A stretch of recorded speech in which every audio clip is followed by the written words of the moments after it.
Hey, Sean, I know you have a long week ahead of you, but any injury updates on the guys who missed the game or anybody come away with an injury during Yeah, yesterday's game?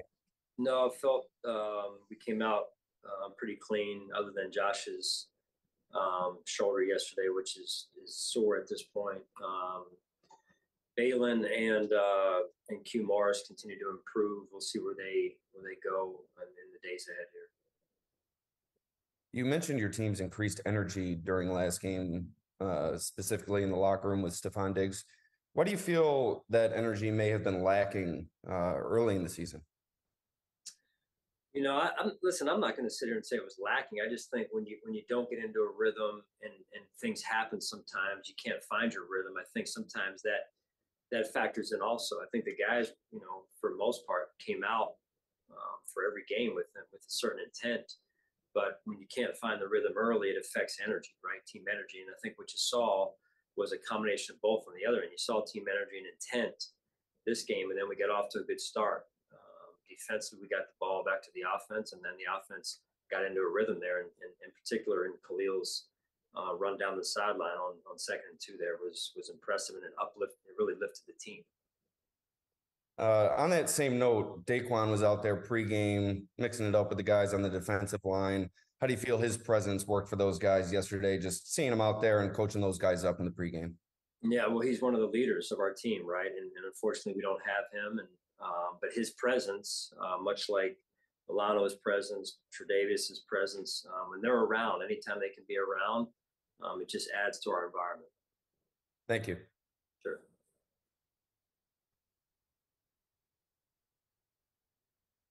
Hey, Sean. John Worrell here. Hope you get a little bit of rest this weekend, with it being a bit of a long one for you. But imperfect as maybe that game was, especially at the end, it got a little bit scrambly. Do you think that maybe it serves as a bit of a template in how this team goes forward with, I guess, maybe a template for your complementary football of what you wanted? Are you saying the outside of the end of outside of the end of the fourth quarter there, or what do you? I guess just the way that game went. The offense gets kind of takes the pressure off the defense by getting a lead, and just the way the offense, just the way the offense got out to a fast start. Do you think that could serve as a template in some ways? Well, that's what we want to do. You're right, John. That's what we want to do. Obviously, it's hard to do that every week. You're not always going to be able to do that because they get paid on their side too, and they're good players and good coaches on the other side. But yeah, I mean the rhythm, the energy, offense feeding defense, defense feeding offense, special teams baked into all that, and I think that was evident through the better part of 3 quarters, and then in the fourth quarter there, collectively, we didn't do enough to keep our foot on the gas pedal, to get off the field on those fourth downs, or to manage field position on special teams with those critical penalties we had on the backed up punts. And it looked like that final play of the third quarter kind of like changed the complexion of the game. Did Josh think he was getting a free play there? Because I don't know if anybody expected him getting a snap off then. No, that was a hard count situation, and we didn't handle that. I thought we could have handled that better. And in turn, we go from a second down and 1 or 2 and in control of the sticks and the ball at the +40, looking for points to go up 17 at a minimum, to a long yardage situation and off schedule. So we could have handled that better. And last thing, is it too early to maybe start thinking about returning to Cincinnati and the memories that happened there, and how might you address that with the team next week? Well, we will. We will communicate on that. I think the biggest thing that's in front of us is the football game, and that's what we have to keep it about. Is that game and what it's going to take to win at Cincinnati. The emotional impact, though, might that be something that you need to talk about? Yeah, like I said, we'll discuss it. Okay. We'll discuss it, but we got to keep it about the football game. I hear that. Thanks, Sean. Have a good weekend. All right, you too. Thanks, John. Hey, Sean, it's Jay with the Buffalo News. Yards after catch is an area that you guys have been working to, I guess, improve from the past couple of seasons. The numbers are pretty good. Was last night maybe a pretty good example of maybe some of the improvements that you've shown in that category? I agree, Jay, and again, starting with Shakir's catch and run and the just on a simple outlet throw from Josh, I thought he did a good job, and that was a huge play, and I think that then becomes infectious, right? To hey, get the ball out and get the ball in the hands of the playmakers and let them do their thing.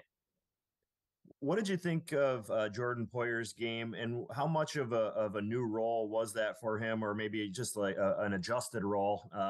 And maybe just over the past couple of weeks, have you seen him sort of elevate his game a little bit here? Seems like he's a little bit rejuvenated. We've moved him into the dime position on third downs and 2-minute situations in particular, sometimes on second down as well. And he's playing with great energy. He's made some big time plays for us the last 2 games, and I'm happy for him. It's fun to watch. Great. Thanks, Sean. Have a good weekend. You too. Hey coach, especially with Vaughn out the first 4 weeks of the season, what impact has Leonard Floyd had on the defense, and how big of a role has he played? Leonard's been a good addition. He plays with good energy, and he's relentless in his effort in terms of trying to get to the quarterback. So yeah, I mean, with Vaughn out, we were a little bit shorthanded, and Vaughn's still returning, so we have to manage expectations there as well. But I think each week he's getting better. And then with James in his second year, he's becoming a really critical part of this offense. How have you seen him grow from year 1 to year 2? I think just more of a full-time role, you would call it. Obviously, he's splitting reps primarily with Tay in this case, but it's clear that James wants to carry even more of the load, and that'll come over the course of time with continued high level of play like he has shown at times this year. Thanks, coach. Have a good weekend. Thanks, you too. Hey, Sean. I wanted to follow up some on what Jay was asking about Jordan Poyer, just what's gone into the decisions to use him a little differently on defense. Well, again, I think you use, the resources that you have. And so, Jordan, this is not a position he's played with us before, but just feeling like, hey, he's a very smart and instinctive and tough football player. And naturally, the closer you get to the box, the tougher you need to be. And so even for a smaller player, quote unquote, he plays bigger. And so we're comfortable with him closer to the line of scrimmage, and he's smart. And so his rapport with TB in this case, in those situations, 2 smart football players that understand the game and can impact the game for us. Yeah, I talked to Terrell about it some last night. He was saying he didn't feel there was that much of a difference from his job as communicating it. Just what did you see of him kind of handling, switching up the defense around him some last night? With TB down there? Mm-hmm. Yeah. I mean, just, we go from nickel with T-Dot on the field last night to dime with Jordan on the field in certain situations. And again, because TB is new, in this case, he's working with T-Dot, who's has not started a lot of games. And then Jordan, who's new down there as of the last 2 games. Again, I think it's building rapport, building experience through reps, and also then trying to put our players in the best possible positions. And then is that something that was also kind of dictated off of what Tampa Bay you guys had seen, or is that something that you anticipate using more and more of moving forward with Jordan? Yeah, TBD at this point. It's really in response to Milano going down, and us trying to put a player in there that we have a lot of confidence in, and is situationally specific. Makes sense. Thanks. Sure. Hey, Sean. With Taylor Rapp, he's played some hybrid linebacker in the past in his career. What kind of went into the decision to maybe play Taylor deep and Jordan kind of closer to the box? What kind of skill set stuff to go into that decision? Right. I mean, Taylor, to your point, has done some of that. His experience in particular in LA in years prior. to this year. But feel overall that Taylor's comfortability in the back end is good enough to where we want to watch him grow back there, and also moving Jordan closer to the line and watching him impact the game from a blitz standpoint, from a communication standpoint. He's one of our better communicators, and that helps us also there. How much are the instincts different when you say going from safety to more of that hybrid linebacker kind of deal? Yeah, I mean, it's interesting. The closer you get to the line of scrimmage, the quicker the game unfolds. And so you have to be able to process quickly because things happen naturally. The closer you are, they happen faster. And so your processing time has to be faster as well. So I think Jordan's well equipped to go down there and do some good things for us down there. Now, having a chance to kind of sit back and look at the film, in hindsight, would you have preferred to maybe be a little bit more aggressive offensively on any of the last few drives in the fourth quarter, just to avoid giving them another bite at the apple offensively? Well, it depends on what you're talking about. I think there's a couple 4th and 2 situations, but to that point, they hadn't really done much offensively, and I was not about to give a team that has not shown that they can drive the field on us at that point a short field when it's a 2-score game, because 1 score off of a short field can quickly change the complexion of the game. So I feel comfortable and confident in my decisions. And now the 22-play drive on the defense, they drove the field, but there was 3 or 4 4th and longs that 2 were accomplished through penalty. And so, I feel confident that we were putting ourselves in a position to win and close them out. And there were also other opportunities within the game to get to a 4th and short where we would have gone for it. In particular, whether it be those couple 4th and 2s, could have been 4th and 1s, we go for it. Or the 4th and healthy one at the end of the game, if we get to 4th and inches, I'm going for it right there to close it out. So some of that's on us as well, and trying to put ourselves in better striking positions. And what goes into that? The end of game stuff there, where maybe you're not having to sweat it out on the last play of the game there. Well, again, you talk about complementary football, right? And so if there were, I think, 2 punts, one at the end of the 3rd quarter and one at the beginning of the 4th quarter, where we had them backed up, had a chance to get the ball around midfield, and we had 2 holding penalties, right? And all of a sudden, that instead of the field tilted in one direction, where we're going in for a third to go up 3 scores and put the game away, those holding calls were big factors in the game.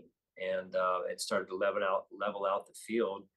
And then we got to a certain situation offensively where we probably got a little bit cautious, I'll call it, as opposed to staying on the gas. And then we had that situation in the end of the 3rd quarter where we had 2nd and 2 on the +40, and all we need is 1 first down, if that, and we're coming away with hopefully 3. It puts us up 17. So in addition to that long drive on the defense, I think it all factored into, hey, you're letting a team hang around here, and what happens in the NFL is you never know, right, on the last play of the game what could happen. So we've got to do a better job of closing a team out there. Great, thank you. Have a great weekend. All right, thank you too. Hey, Coach, now that you guys have a few days off here this weekend, what are you hoping comes out of a long weekend and starting next week with a fresh week at this point in the year heading into week 9? Well, I think prospectively, Maddie, we have a late bye.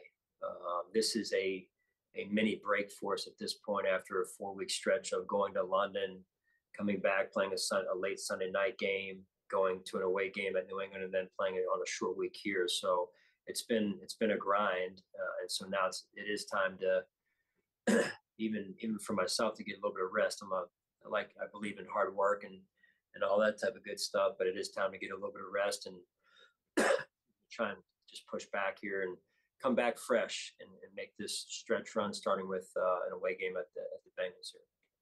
Thanks, Coach. Rest up and enjoy that time with the family. Thanks. We'll do it, Maddie. Appreciate it.